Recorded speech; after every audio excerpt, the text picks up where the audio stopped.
This morning, President Trump gearing up for today's high-stakes call with Russia's President Putin.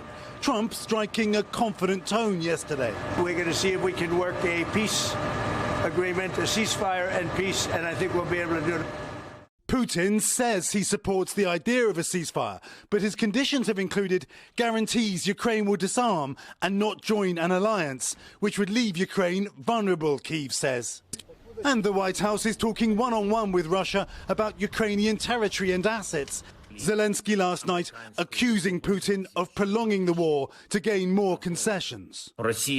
Saying for a week now, Putin has been unable to muster a simple yes. Just this week in Kursk, Russia has seized back land. And this morning, for the first time, NBC News reached scarred Russian territory once held by Ukraine. Thousands died on both sides, Ukraine losing a valuable bargaining chip. This remains of an American Humvee is as far as the Ukrainians got. For 7 months, they held hundreds of miles of territory in that direction.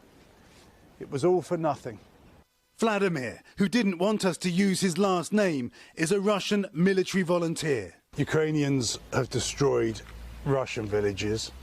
Russians have destroyed many Ukrainian villages. Do you think there should be a ceasefire now?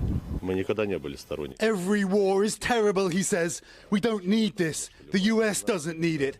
Ukraine doesn't need it. Despite that sentiment, there are so many challenges ahead. One example, talk that the Zaporizhia nuclear plant that is Ukrainian could stay in Russian hands. That would be complex and deeply, deeply controversial. Craig? All right, our chief international correspondent, Keir Simmons. Keir, thank you. Hey, thanks for watching. And don't forget, you can catch the Today Show every morning on NBC or take Today when you're on the go. Just follow the Today podcast on Apple Podcasts, Spotify, or wherever you listen.